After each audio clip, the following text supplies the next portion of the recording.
Love is always listening. Even when love has the mic and is dropping bars or takes the guitar for the solo and is shredding, right? Like even when love is taking up space, love is always listening. Its wildness is the welcome of all of me that if I didn't have certain constraints, I wouldn't have even known that there were these other parts of me that now the job is showing me like, oh my God, I didn't even realize like that was there. What it means to listen is to be with. It's to be with. It's to truly be with. I am with you. I am with you. And that's what love is as well. I am with you. Just give me 30 seconds of your time. First off, a huge thank you for listening because you tuning into the show week after week means the world to me. And it's proof that this dream that started way back when I was just a boy in Possum Hollow is bigger than I ever could have imagined. And secondly, we're just getting started. So if you enjoy what we do here, please join the 20% of listeners that listen to this show regularly and follow us on this app. So here's the promise I'm going to make to you. I'm going to do everything I can to make this show as good as it possibly can, even better, now and into the future. I'm going to deliver the guests that you want to listen to. I'm going to continue telling stories and compilations about hunting, fishing, rivers, mountains, and all of the other things that you enjoy about this show. Listen, from the bottom of my heart, I thank you for listening to this show because without you, none of the things that we're doing at Walker School of the Wild would be possible. Thank you.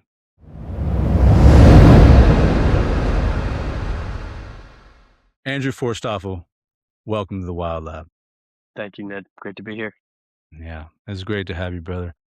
You know, I was introduced to your book. We were talking before we got on air. I was introduced to your book um, after reading a lot of rites of passage memoirs, a lot of stories about how people have come of age, about how people have overcome things, about how people have figured out, different things in their life. And your book, Walking to Listen, I was also drawn to it because of the title, because the listening, I think, is such an undervalued and underdeveloped skill in this world. But I was drawn to your book for those reasons because it fit all of those all of those things that I find interesting and lead me to the work that I'm doing and also lead to this podcast.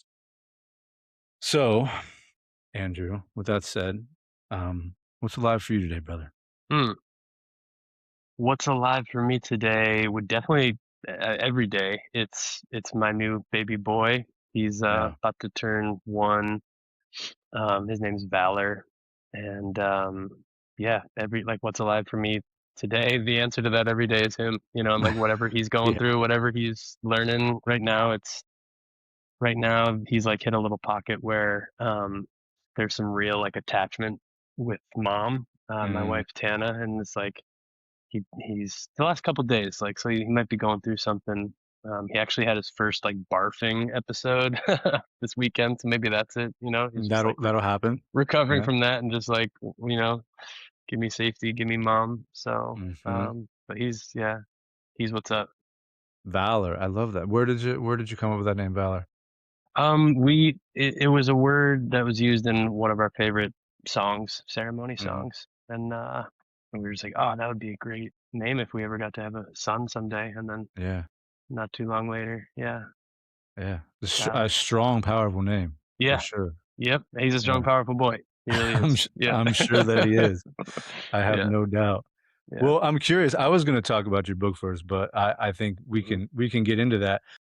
But I'm curious how, he's a year old, right? You said He's coming up almost a year. Yep. almost a Mhm. year old.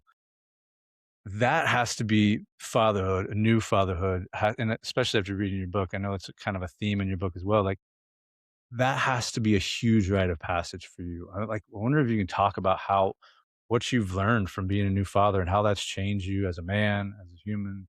Yeah. Thank you. I love the question, and I love being a father. I love the practice. I think maybe the first thing I can say is like it felt right from the start. I mean, I have heard so many like nightmare stories about birth, right, and about postpartum, and it just totally like destroys marriages. And I know it's true. Like it really can, Hmm. and does, and yet for me, it sort of felt like my I don't know, it just felt like it activated everything I'm here to do. It felt like, Mhm, like that postpartum period of stepping into real and continuous service to support my wife to be with Valor, and so that she didn't have to do anything but just be with him for 3 mhm, months. I took 3 months off, and then, going back to work, it kinda continues, to just, like, reorient myself to the fact that, like, the most important thing that I'm here to do right now is bring my presence to him and to them, mhm, and then also do the whole providing thing, like hold down a stable income. I was telling you before we got on, like I for 10 years or more, I'd actually never had a job mm, before this most recent job doing restorative justice work in public schools in Maine here. And I'd always hustled and kind of made it work as a speaker, as a writer, and workshop guy. And um, it wasn't until we realized we wanted to have a kid and my wife was like, I need stability, that I was mhm, willing to like make that pivot. And it's come with a lot of pain, and a mm, lot of like feelings of like some like it's just come with like a whole journey of like, oh, I failed to make it as like an independent mm, entrepreneur, and like mm, and then like what a 35-40 minute commute is both ways, mhm, each day, and then like working in an office and then kind of doing this work in public schools. Like, and then to realize like, whoa, I'm willing to fucking do this. I will do anything, mhm, to make this work for my wife and my son. And mhm, um that to me is a part of the initiation, is realizing like I will make sacrifices that I wouldn't make beforehand, that I would have like dismissed. I'm like, I'm not gonna get a fucking job and do that. Like it's mhm, like, oh no, like I will actually. And mm, yeah, it's powerful to feel that. It's nice to even just talk about it right now because I feel like I'm going through a patch of like, oh, this is tough right now. Like mhm, to make the sacrifice and go down there. But to just remember like what I'm doing it for, who I'm doing it for, is mhm. helpful. It's Yeah. helpful. Yeah. I mean, it's such an interesting perspective because, I mean, so many people that listen to this podcast and so many people that I talk to, myself included, right? It's it's almost like the reverse of what so many people talk about, right, online, which is like, and I mean this in a good way, right? But be an entrepreneur, be a speaker, like make your living on your own and not working for the man and all of these things. Yet what I'm hearing in your answer is, yeah, I mean, there's a sacrifice to be made there, but what I'm hearing in your answer was it sounds like you're fully satisfied with it and that it's fulfilling you and I'm filling in blanks here, but it sounds like it's fulfilling you in so many other ways. Mm. Yeah. I mean, it fulfills me. I mean, I am lucky actually to have a job that is truly fulfilling and aligned with my soul and my heart, and Mhm, I get to do basically I get to go into school communities and help them figure out how to create heart-centered spaces where they can get to know each other more. And then like when there's conflict or fallout, which there always is, how can we utilize that energy to come closer together, rather than mhm, just have it blast us apart. And mhm, what does accountability look like, instead of punishment? And so it's like, it's actually really cool work. I'm just used to being a wild horse. You know what I'm saying? Like I'm not used to it. I'm not used to a yoke. I know you do. And so to like take on that yoke and to slip into certain power hierarchies and certain moments where, um, it appears that I like, you know, someone else, other people, or like the man, like has a say over my time, and mhm, like there are just certain parts of it that chafe. And so the work itself is often fulfilling, but I would say like what's most fulfilling right now is that I'm meeting a need that my woman said she has and that therefore we have as a family, which is to have just a predictable and stable income, right? And like even though that means I can't do my wild horse thing in like its full expression, mhm. knowing that I'm willing to take on the yoke and the bit and do that for her and for my son does give me a sense of fulfillment that's helping me keep going. Yeah, yeah. Um, so I'd say like that's where I draw that meaning right now. Yeah. No, I feel that, and I think and that's what I was talking about, the second part, at lea Mm. with the fulfillment. Mhm. Mhm. Mm. And I think for so many guys that I work with, so many guys, even 40, 50-year-old men even, and myself included, right? That fear of giving up, as you calling it, right? Your wild horseness, and I've called it my wildness in so many other places as Mhm. well. But there's a ton of fear wrapped around that, Mhm. right? But to understand, or maybe that's not a but, maybe it's an and to understand that there is fulfillment and that we can provide for the women and the children in our lives in really meaningful ways. I mean, I think that that's its own gift, right? Yeah, that's true. Yeah, definitely. It just feels like another step of like the next step in growing up for me. It's Mm, like my walk, for instance, was very much like, who am I? Who am I, and who could I be? What do I value? What and who are we? Like, it was a very discovery phase, and I've had the blessing of getting to spend a solid almost 10 years in that kind of a mode of who am I, and now it sort of feels like, okay, I know who I am for the most part. I mean, it'll always be a mystery, but like there's enough knowing of that to feel settled. And um, now it's like, yeah, using that knowing, harnessing that knowing um, to support this family that I've been praying for so long, and now is here. mhm, And mhm, so yeah, I mean, like I said, there's definitely adjustment. Like I'm still, my ego is still adjusting, mhm, sense of self is still adjusting, just my yeah my whole self is still adjusting to what it is to in some ways like decenter myself, and like the Andrew show, and like and like learn how to just get on 295 and go back down to work, and enjoy the weekend and then get back into it on Monday. It's like yeah, it's growing me up in some important ways, I think. yeah, And yeah. yeah. Yeah, I feel that. It's there's I don't know how familiar you are with like the Four Shields. That's School of Lost Borders and Bill Plotkin's work as well in Animas Valley. But like the concept of the Four Shields, north, south, east, and west, and the who am I question, right? We oftentimes go through rites of passage through each of the shields, and many times you're going back and forth through all of them. But the who am I lives like very firmly in the west. It's this adolescent, who am I? What does this all mean? Where are we going? Where am I going?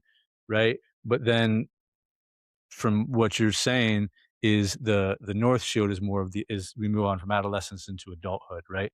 And it sounds like that walk really, I don't know if it answered all of those questions, but at least it brought you to a point where you could walk across into that north side, which is being an adult, like being a provider, being a caretaker, and being that man that is sitting on the other side of the screen, on the other side of the Hmm. country talking to me today, right?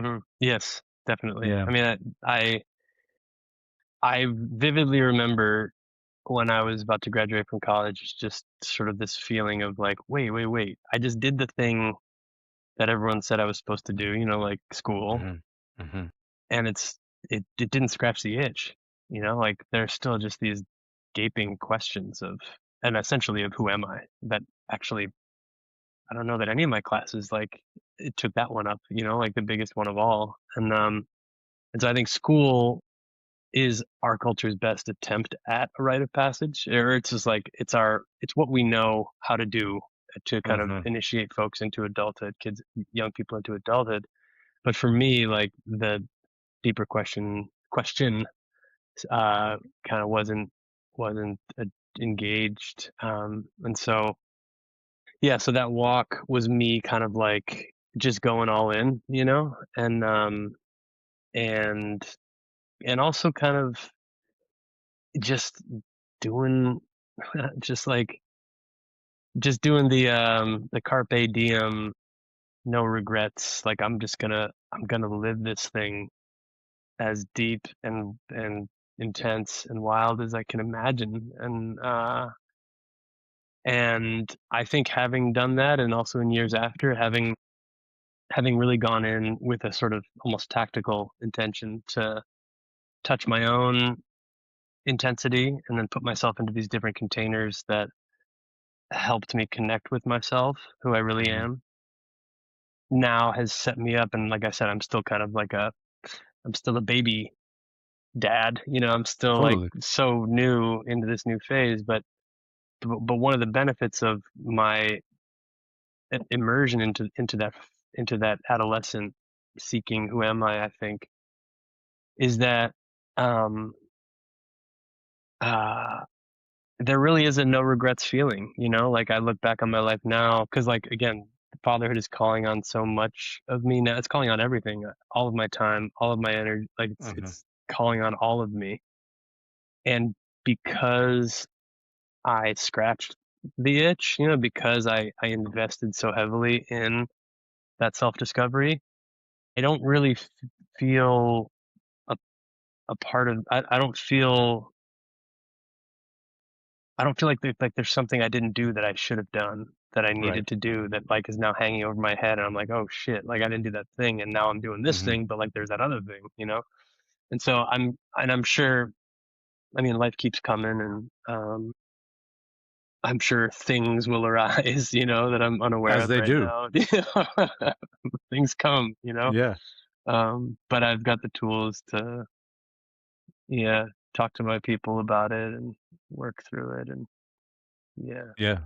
You have good do you have, based on that last part of your answer, you have good mentors in your life? You have people you can talk to about those things?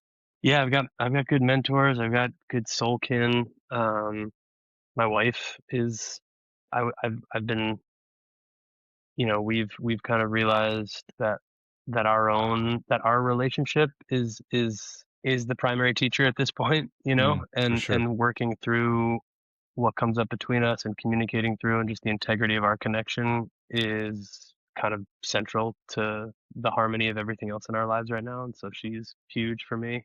And yeah, my mom as well is an elder and mentor in my life. Mhm. I'll shout out my mentor, Daryl Slim, of the DNA people. He's a precious uncle to me. Right Yeah. on. And plenty of brothers and sisters.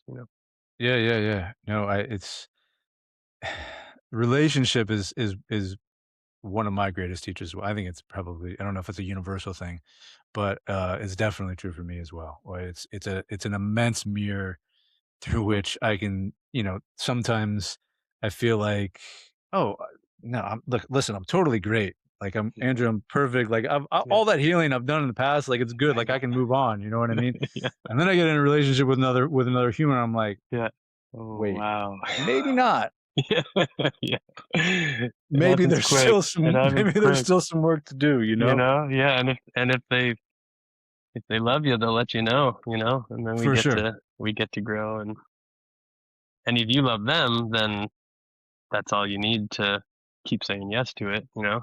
for That's sure. been the case for us. Just like, oh, well, I love you, and so there's this thing here that doesn't feel quite right in me, or you're saying that there's something in you, then okay, like what do I have to do to like Mhm. what do I have to do in myself and in this relationship now to find our way back to like harmony and so much growth from that because I realized like oh like I don't like I want this to work like this Mhm. she's the goat. Like this is Yeah. game over. Like no, so like okay, what do I have to do? Like if and when something comes up, and then I think it's been the same for her. And so with that mutual like in that like yes, there's I think we've both grown so much. We haven't even. I mean, we met in 2021. It's all happened pretty quick. Yeah. Yeah, I mean, it's a growing together, right? And I think the Yeah. wild horse in me and the wild Mm, horse in so many other people can take offense to that and be like, "Well, no, like, listen, mm, I'm a wild stallion. Like, yeah. Yeah. I'm out on the range, you know?" Yes. And Yes. it's like, "Well, wait, okay, you can be a wild stallion. That part of you is welcome in this. And if you want to, like, grow and continue, it also has to encompass this other component, this other part Mm, here." You know what mm, I mean? And yeah. I think for so many people, like for myself, it used to be, yeah, that wild part of myself just felt threatened. right? And Mm, I think mhm. it has been only in accepting that and saying, listen, all of you is welcome, all of me is welcome, Mm, and all of you is welcome as yeah. well in this. And like you said, I love you. Let's move forward. Let's figure out a way to move forward with it. It's a growing together and not a threatening or a that's a healthy relationship, you know, and not a threatening or a what's the right word? Like a disconnection from a part of yourself.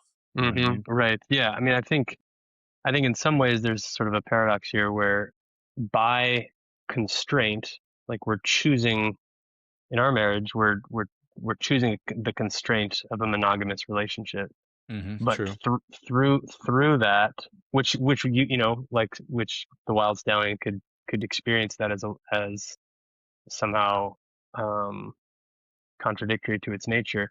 But hmm I don't think wildness necessarily means I can have whatever I want whenever I want it. You know, like I don't think it hmm means like, oh, I can sleep with whoever I want. I can go wherever I can do whatever I want. It's like that uh maybe is like a, you know, phase one or two understanding of wildness, right? But in the West or whatever. But I more and more I think like when I think about a wild creature, I project upon them, I anthropomorphize upon them that uh, they're whole, you know, like uh there's a wholeness. They know who they are. They haven't been domesticated into compartmentalizing their sense of self, and they haven't lost who they are. And so I think uh wildness maybe has more to do for me has more to do with knowing and being all of who I am, which the constraint of something like a job or something like a marriage or something like a meditation retreat can help illuminate these other parts of myself that I wasn't aware of before. uh Wildness is the welcome. Wildness uh is the welcome of all of me. That if I didn't have certain constraints, I wouldn't have even known that there were these other parts of me that now the job is showing me like, oh my god, I didn't even realize like that was there. uh Okay, so to be wild means to like see that and have the courage to see that and welcome more and more and ever more of myself into my awareness, you know? Yeah. I love that. Wildness is a welcome of my wholeness or a Mhm. welcoming of my Mm. wholeness. I really love that. Yeah, and for some I'm really glad you asked that unprompted because I asked that question, "What does wildness mean to a lot of people?" And that just came organically. And it is, like, a big part of what this podcast is about, essentially, is interrogating with that question, right? Because and I would agree with you, like, but I love the way you put it, a welcoming of my wholeness and of an integration of all the parts of the wild stallion, of the bit, of the yoke, of all of the parts and of the broken so-called broken parts or whatever. Um, yeah, it's a welcoming of all of that because otherwise it's yeah, as you said. I mean, I'm sitting here in Ohio, not in California right now. I'm looking at these deer that constantly walking on the hillside out there, and um, they are whole, as you said, right? They're not segregated into these different parts of traumatic, instances that have happened to them. They're seemingly whole, and there's a lot of anthropomorphization that's going on in that projection, as you said. But still, I think it's a definition that I really enjoy. Um, I'm, I really do want to talk about this book, and I'm very interested, from a more personal point of view, like what does restorative justice work and heart-centered work inside schools really look like?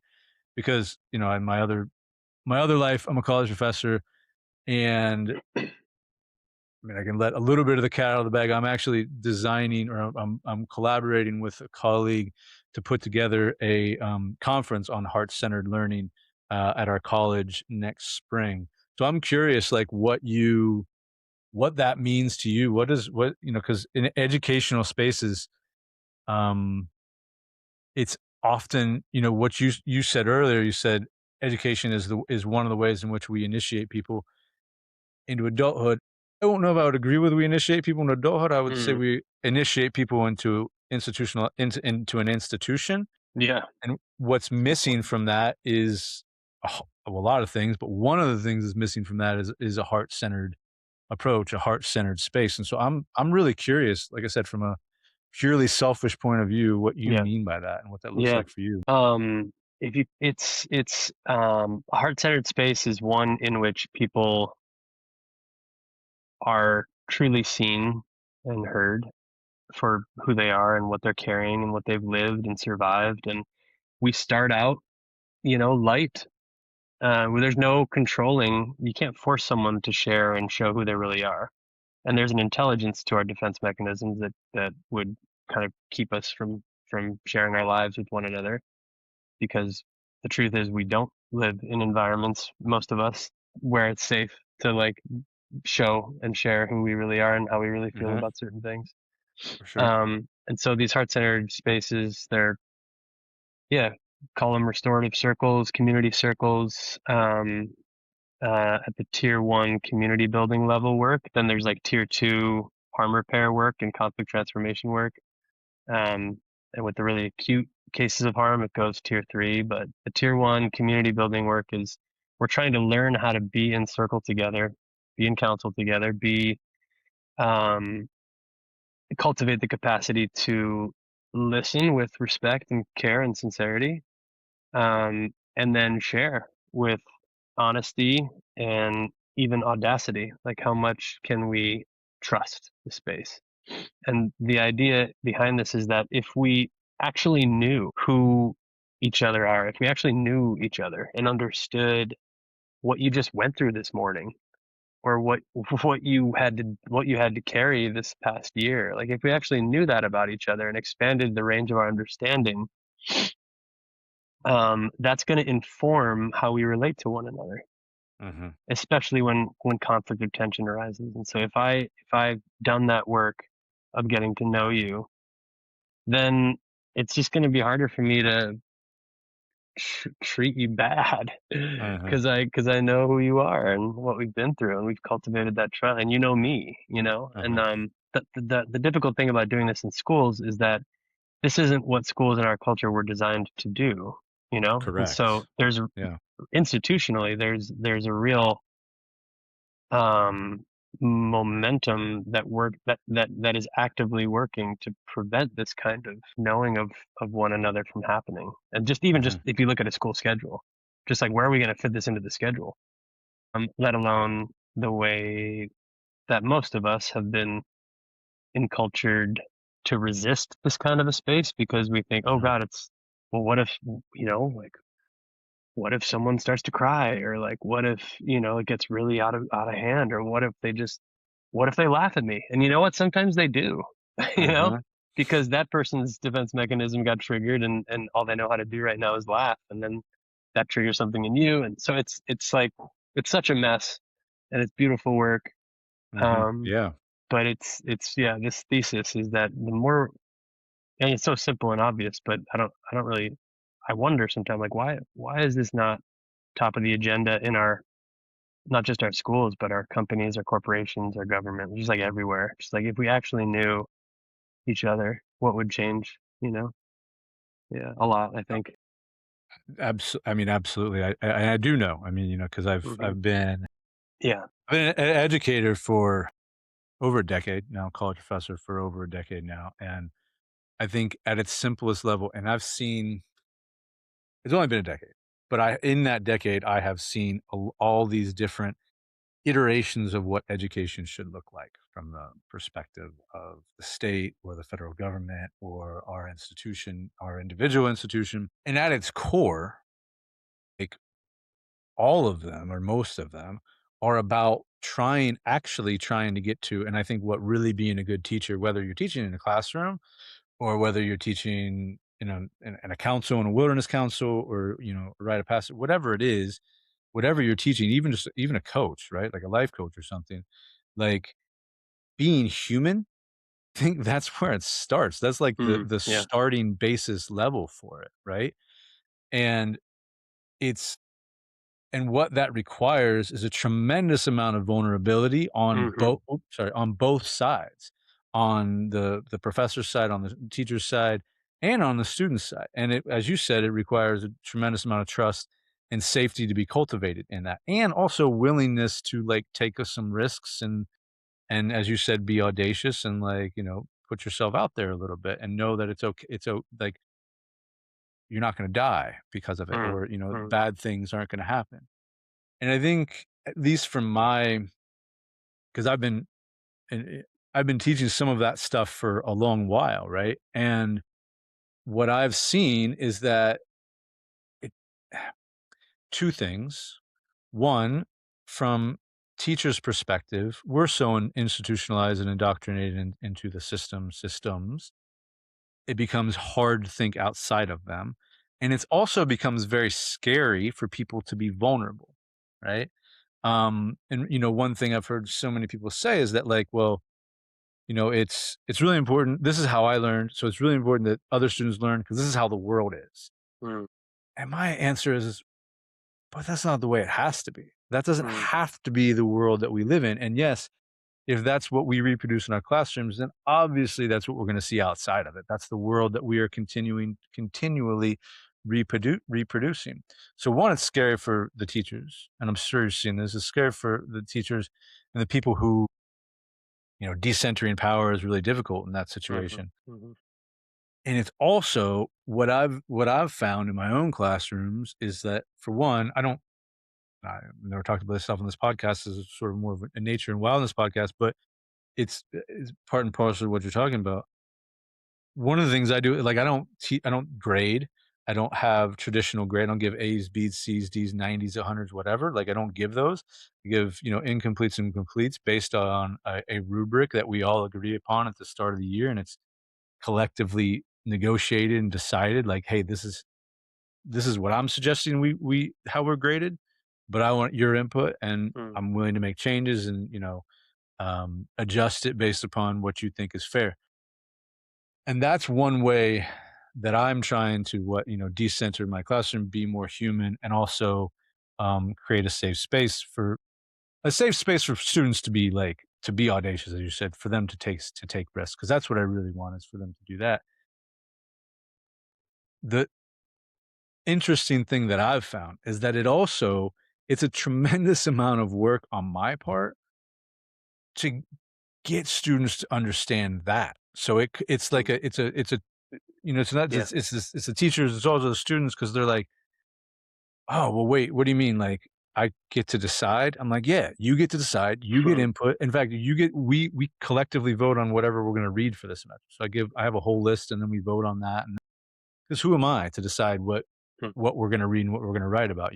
mhm, And it's interesting to me the amount of pushback that I get from students who is like, "Why? I just want you to tell me what to do. mhm, Can't you just tell me what to do? It's so much easier." And I'm like, "No, I don't. You don't understand. It's not the point of this. Like, the point of it is for you to, develop your own voice, to figure out, as you said, who am I? Who are you? And I can't tell you that. And me giving you a book to read isn't necessarily going to tell you that. But you having a say in your education, while it may not, like, totally do it, it at least opens the door for the possibility to do it, I believe, you know?" Yeah, yeah. I mean, it's kind of heartbreaking too, like hearing that as well. It's like it's funny and it's also like, oh man, like we are raising our young people to look to some other perceived we are raising our young people to externalize their authority Mhm. and to believe that what they want doesn't matter, but even more than that, that who they are doesn't matter. I mean, we can talk about like belonging and mattering and all this in our schools, but like what are we teaching young people when the curriculum when one of the core requirements of the curriculum isn't um their own life story Mhm. and getting and when we don't make space for the lives of students to emerge out into the classroom, which I mean, and we find ways to do that. If a student finds their way into a creative writing class, they'll get a little bit of that. Sure. If Yeah. they find their way into an art class, they'll get some of that. But the fact that that isn't a core requirement, you know, um, is telling kids, just telling young people, and then the adults they become, who you are doesn't actually matter here. What matters is that you show up to work and you replace the power lines, or Mhm. yeah, teach the college class or run the restorative justice circle. Whatever your job is, like you are kind of incidental to the whole thing, which is Totally. like a problem. Yeah, no, It's it like, totally. yeah. Yeah, And so these spaces are they are countercultural. They,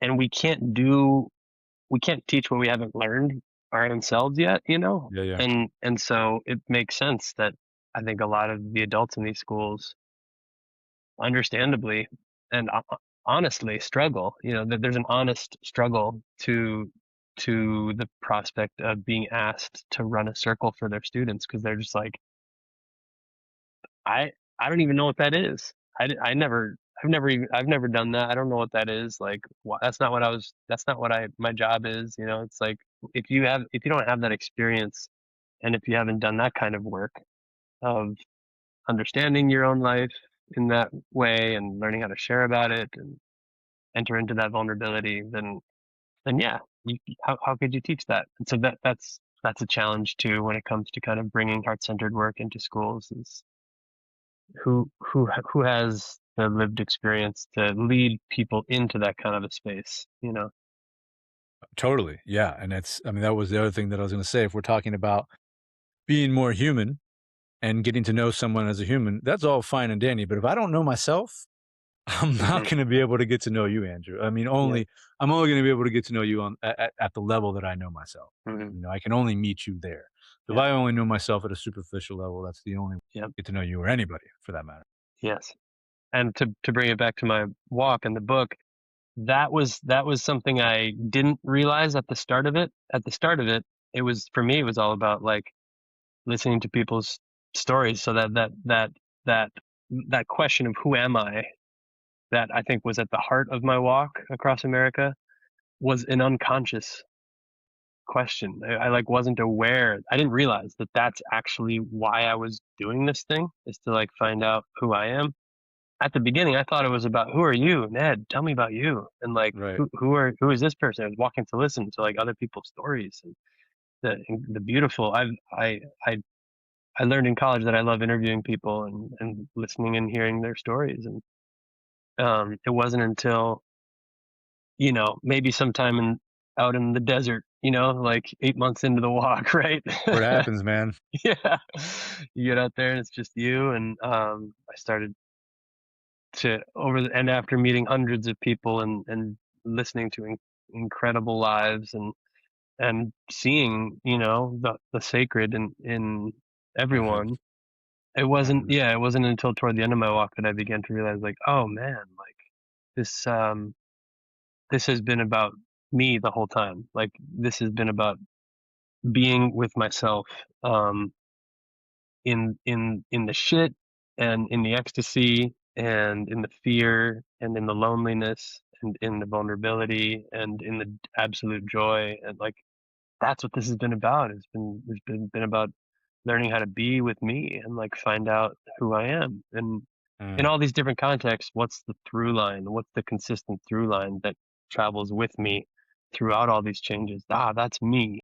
mhm, Okay, that's what this has been about. And when I walked into the ocean at the end, that was the blessing I gave to the ocean, and that was the gift I received, was mhm, an imprint, and not just that, but all these, then like you said, like if I know myself, it's from that place that I can really get to know somebody, and mhm.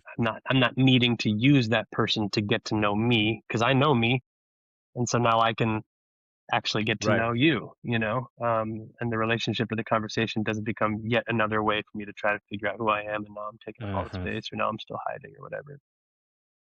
Yeah, there's so much beauty to be discovered, from that place of, um, knowing who we are, and we get to find out, oh my God, but then who are you? yeah. Know thyself, Know right? thyself. Hmm. Know thyself. Yeah. Um, well, let's back up just a minute. Tell folks who haven't read your book, Walking to Listen. I mean, you just detailed mainly what it was about, but just Yeah. tell folks what you did. Like, tell folks, like, Yeah, what yeah. what was your journey? The book is about this year-long walk across America I did after graduating from college, and started outside my mom's place at the time in the Philly area, and went down to New Orleans, walking all the way, and then made it westward to Half Moon Bay, um, near San Francisco. And I, yeah, had a backpack with a tent and just the basics. I had an audio recorder, and I had determined to walk either until I made it to the ocean, until I ran out of money, and I budgeted like 4 or 5 grand for it, and or until I just kind of realized I was done, Forrest Gump Mhm. style, just like I think I'm done, you know. Yeah. Um, and it ended up being the ocean.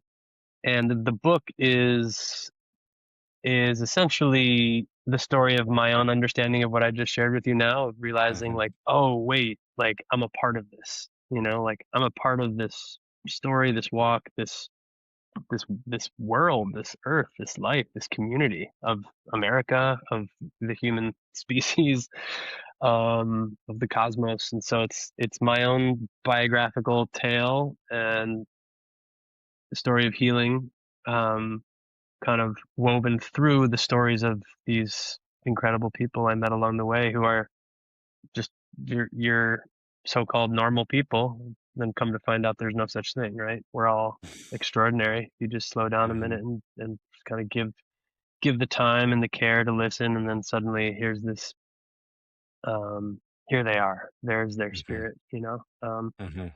And people of all identities and inclinations, you know, which was really one of the beautiful things about that experience for me, is the walking across America thing was kind of like a an icebreaker for the normal. I don't know. I just, in our normal day to day life, for me, it's just like there are these different wedges that keep us apart, you know. Or it's like, oh, he's Mhm. this kind of a guy, or I've got to get to work, or like, or whatever. All these different like separating influences, and the walk Mhm. for me, I'm like, I'm walking to listen. I'm here. There's nothing else I need to do other than just like walk. But and then people would be like, wait, you're walking across America? Like what? Like, yes, you're a white guy. Yes, like you have these certain tags that I can tag you with, but also, wait, what? You're what? And that would kind of be this icebreaker that helped build bridges, into meeting each other, in these Mhm. deep ways. That was so awesome. So the book is kind of just, yeah, these stories and my story, um, all the way across America. Yeah. It's one of the things I love about it, um, is the way that you describe and you paint other people. I think that's probably the greatest strength of the book is is your description of other people and the way that you really do a great job of capturing. At least, I haven't met any of them, but it seems as if you've done a great job of capturing their essence, Yeah. I mean, on that page. was, the book. I felt like I got to live something that was, I mean, it was so transformational for me. Each of these encounters and the whole experience, together, was just this profoundly sacred and transformative experience for me. And so there was this kind of imperative for me of like, I need to tell people about, like, how do I need to communicate. This can't be just me. Like, I need to somehow transmit like what I saw here and what I learned here to someone other than just me. And so there was Mhm. sort of an urgency in the writing of just like, okay, I need to let them know, like what they sounded like and what this person looked like, and then I Mhm. need to go back into the audio and get the transcript and like give them the words, and so they can see what I got to be with, what I got to see in that moment. So I appreciate knowing that you think, that it gave you just like a rendering of these folks, because man, um, that was important to me. Yeah. Yeah. Yeah, very clearly. And I would also say, and probably this happened in retrospect, but to me, it was very clear from the beginning that the walk was about who I am, or who Hmm. am I? Hmm. I mean, it was Yeah. very clear. Yeah. And I'm sure that came with something in retrospect as opposed to in the present moment. Um, I'm, there's so many things I want to ask you about this. Like your your mother is prominent in there, your father is prominent in the book. There's moments of fear and doubt, and let me ask this question first, and then maybe I'll ask a next and see how much time we have left and ask another one. But I'm curious what inner beasts, what inner fears, or you confronted during those 4,000 miles and that year, and one, how did you what did you do about them? How did you battle them? How did you overcome them? And what did they teach you? Because if we're talking about initiations, rites of passage, like there has to be, and clearly walking across the country is its own challenge. And yet I feel as if there's some inner moments um, that I'd love to hear about, so Yeah. what those taught you. Yeah. Um, I think fear in general, just fear, period. Fear, Hmm. and just fear, like my parents' divorce was one really tragic and difficult and scary thing that I went through in my adolescence. But by and large, like I was raised in a really loving and like safe environment. And so I hadn't really encountered real fear before. Mm, And being out there alone and the fear of people and fear of what are they going to do to me and fear of, oh, they're going to take everything. And then encountering other people's fear of people, they're mhm, going to, don't walk through the next town. Like they're going to take the shirt off they'll shoot you for the shirt off your back, yeah, type thing. uh-huh, And so I think every day was a dance with fear. Every day was, I could die. uh-huh, A truck could hit me, someone could shoot me, someone could exploit my vulnerability or my trust. Like, yeah, I could die. And that was not untrue. Like that was true. And what do you do? What do I do with that? How do I walk with that? And so I think I was learning about fear, you know, uh-huh, and in all these different contexts on the walk, and then learning how to walk with it, like learning how to walk with it, how to walk through it and not let it dominate my choices and my thinking. And it's like, yes, I am afraid, and I am still going to walk through this uh, town. And I hear uh-huh, that you're afraid that of those people over there, and like I'm gonna go ahead and walk through, and just see what happens, and not be stupid, like uh-huh, I'm gonna be prudent and careful and kind, respectful, and I'm gonna keep walking, uh-huh, so I think just fear in general, learning how to work with that. And then I would say another monster that turns out it's not a monster. It's, all the monsters are beauties, right? Waiting to be revealed and understood. But I also didn't realize at the beginning that I was, I mean, I did, but I didn't fully understand that I was still very much healing from my parents' divorce, uh-huh, and that there was more healing that needed to be done, was longed for, um, in my relationship with my dad. uh-huh, And, um, and so the walk brought that up, in all that solitude and all that aloneness. It's like that came up, and uh-huh, got me to the point. I think it softened my heart, I think, to just realizing like, um, that I was ready to bury the hatchet, of my uh-huh, own resentments and my own judgments and my own anger. It's like that those things had their time, had their day, and like the walk was just like, bro, you could die any day, man. Like, is this how uh-huh, you want to end it? Really? Like, nah, you love this guy, and uh-huh, you love your family. And yes, it changed, but like, it's still your family, and uh-huh, it's beautiful, and they were both there at the end, of the walk. My dad offered to fly me back. Um, And I was like, use that ticket for yourself. Like, I want you there, like, uh-huh, come out. And, my stepmom was there. Yeah. So it became deeply healing, of that monster of, yeah, it's just grief, grief and so much, uh-huh, so much, so much. I found myself just crying out on the highway so much of the uh-huh, time, just like sometimes not even quite knowing why, especially in like the West, where like Mm, I wasn't going to be walking through a town, or just, although I was on the road, like I still had some level of privacy where like people couldn't necessarily see. mhm, I could like tilt the sun hat down a little bit and just kind of let it loose. My body, after all that walking, all that physical engagement of 20 miles a day, 25, whatever it was, and just kind of like opened up the gates for me to kind of grieve out some of that mhm. ungrieved sorrow. Yeah, yeah, I do. I do actually. Yeah, I've crying. It took me. There was like 15 years where I didn't cry, Hmm. and then once I did, and then those floodgates opened. Yeah, now I quite Yeah. enjoy it. Yes, Um, it's good stuff. yeah, Good stuff. it's good medicine for sure, man. Um, I think I would be remiss, Andrew, if I didn't ask you, for a man who walked 4,000 miles with a sign that said "walking to listen." I think I would be remiss if I didn't ask you the question of what does it mean to listen? What it means to listen is to be with. It's to be with. It's to truly be with. I am with you. I am with you. And that's what love is as well. I am with you. I am here. So there's that part of like knowing who you are and doing the work to actually be able to be here. All of you is here right now. I am here Mhm, and I am with you, mm, you know?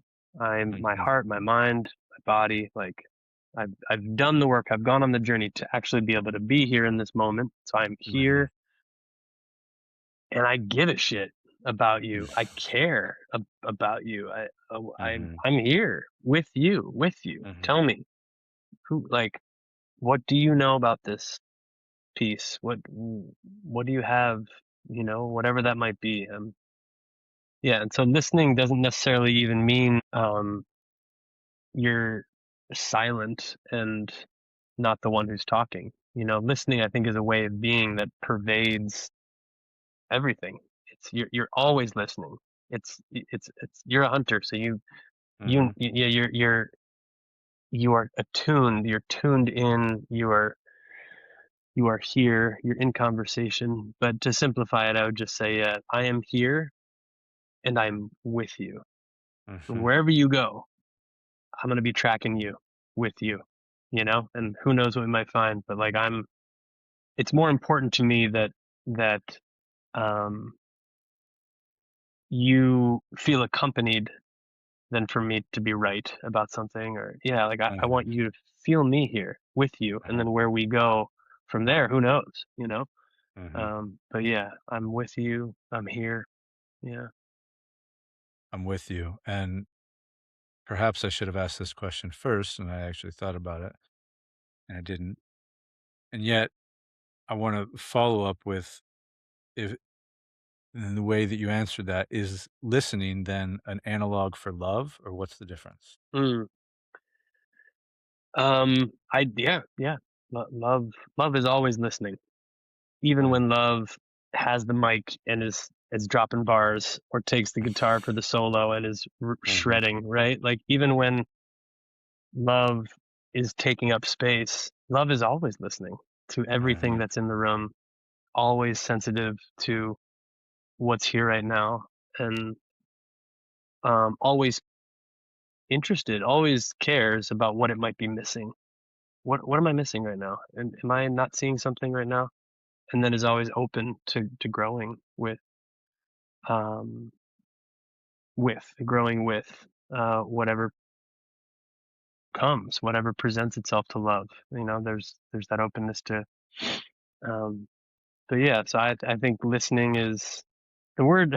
Unfortunately, the word is like kind of a boring word or mm, something. It's like it's kind of got this uh cloud of like listening, like, oh, that's kind of like a lame, but it's like you said earlier, it's one of the undervalued, and I think just not understood, like what it is, and then what it opens the door to.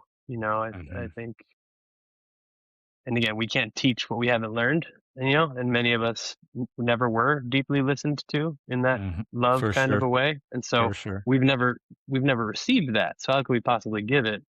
Um, Mhm, those of us who have learned a little bit about it can you know, we just give these little openings, and then slowly as the generations go by, there'll be, hopefully more and more, but Yeah, well, I appreciate it, and I appreciate you bringing that work to light, and because I think so often, and as you pointed out, um, so many people haven't been listened to, right? And so they haven't they don't know what it's like to their words haven't been received, so they don't know what it's like to receive, to give that to somebody else. And at the same time, so many people that I talk to, whether it's just in conversation, in passing, having a conversation with somebody, and it just feels as if they are waiting for their moment to speak, Mhm, as opposed to actually receiving the thing that I'm saying. It's like you telling a story, Andrew, and it's like, well, yeah, this I knew this other guy that walked across America mhm, once, and mhm. or oh yeah, I know this guy that went to a bad part of this town, or you know what I mean. It's not which is as a way of trying to relate, but it's also just deflecting the statement that you just said and centering it on yourself, as opposed to like really being with you, as you put it, right? Which I really like that Mhm. way of phrasing it. Yeah, And there's vulnerability in all of it, for sure. there's vulnerability in all of it, which I think is another reason why it doesn't happen, because who wants to really be accompanied in that kind of a way? Mhm. I think that's ultimately what most of us are longing for, deep down, underneath it all. But like, wait, wait, wait, wait, wait. Like, if you're gonna actually see me and be with me, like, whoa, I don't know if I'm ready for that. For Like, sure. so if you're It's gonna, yeah, yes. Yes. Totally. yeah, Totally. yeah, Yeah, that's a very, very true statement. mm, I've seen it. Because sometimes when people show up, or when I show up, or like, yeah, it's hard to receive. It's like, "Oh, wow. Like, that you're you're a lot. Like, yeah, what you're bringing to the yeah. table, Andrew, is a lot. Like, I don't know if I can receive all of this, you know?" Yeah, yeah. I don't know, but yeah, again, it's just back to love. It's like, how deeply are you, is each of us willing to be loved? How deeply are you willing to be loved? And Mm, that's, I think that's at the, I think that's at the root of all our conflicts and struggles, is like, um maybe ironically, like, parts of us that haven't yet learned how to love or be loved, understandably so. I mean, the wounds that we're dealing with are pretty intense here, mhm, but what if, yeah, what if that wound was something.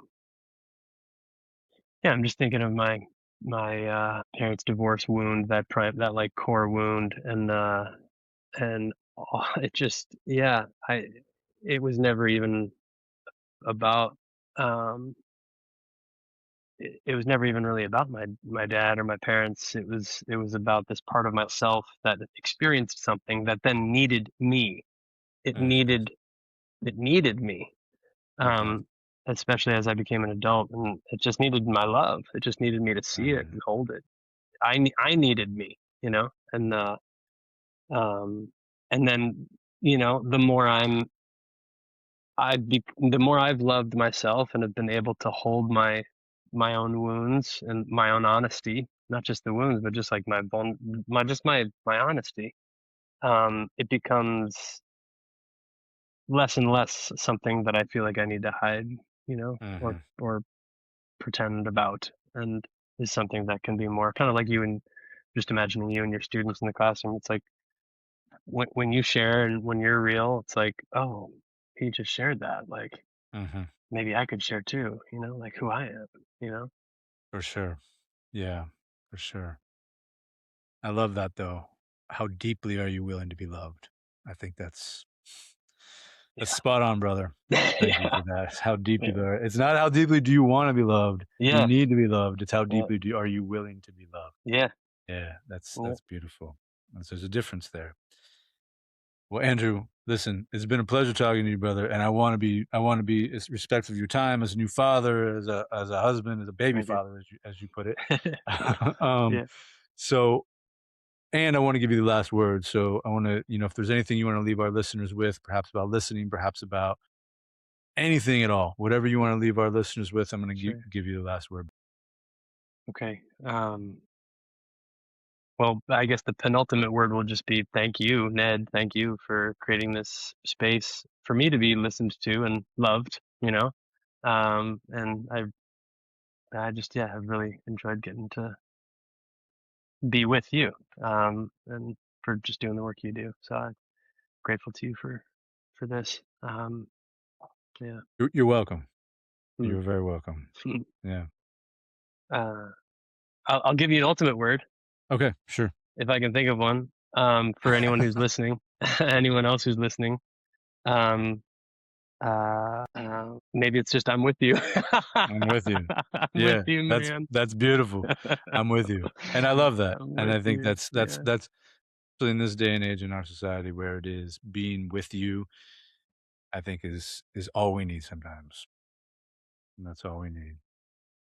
Andrew, thank you, brother. It's been a pleasure being with you. And if folks want to find you, if they want to connect you in a particular way, I don't know if you want to be connected with, but if you do, where can they find you? Go to Substack. It's littlecourtyard.substack.com. Littlecourtyard.substack.com. Love to see you there. Little Courtyard. All Mhm. right, brother. Thank you for Thank your you, bro. time. Go be Likewise. a father and Mm. be wonderful in the world and be with your beloved. And Thank you, brother. yeah, man. Hopefully we'll talk later. Yeah, look forward to staying connected.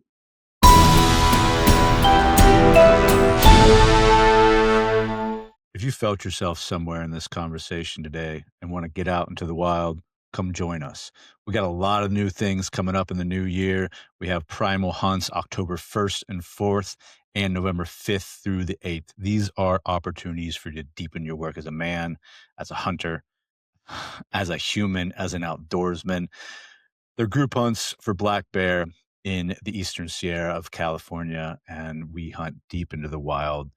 And you're going to be pushed to your limits. These are opportunities to learn not only how to hunt bear, how to track bear, but also how to woo the things that you want in your own life, where you're going to be surrounded by a group of brothers that will hold you in intention with the work that we will be doing over the course of those weekends. And I can promise you this, you will not come away from those weekends, from our primal hunts, unchanged. If you want more information about any of those, you can hit us up online at Step Into Your Wild or at any of the socials, right? We're also running our Backcountry Fly Fishing Academy July 9th through the 12th. This is where folks learn how to read a river. They learn how to cast a fly line, and you have an opportunity to catch a native Lahontan cutthroat trout in one of the most spectacular places on earth, and certainly in California. These are super fun trips for both men and women alike. So again, hit us up online, any of our socials, Step Into Your Wild. And then I have a few, and I mean very few spots open for 2026 individual bear hunts, individual hunting mentorships. So if you want to get out in the wild with me personally and you want to do some work hunting black bear in the wilds of the Eastern Sierra, hit me up online. I'd Step Into Your Wild. And listen, before you do, know that these hunts aren't just for everybody. You will be pushed. They are difficult. And if you're not ready to push yourself to both your physical and sometimes emotional limits, then you're probably not ready for this trip. If you're ready for some real intimate work in the wild, hit us up. All the details are in the show notes. You can find us at www.stepintoyourwild.com or on all the socials at Step Into Your Wild. Until next time, stay curious, stay connected, and stay wild.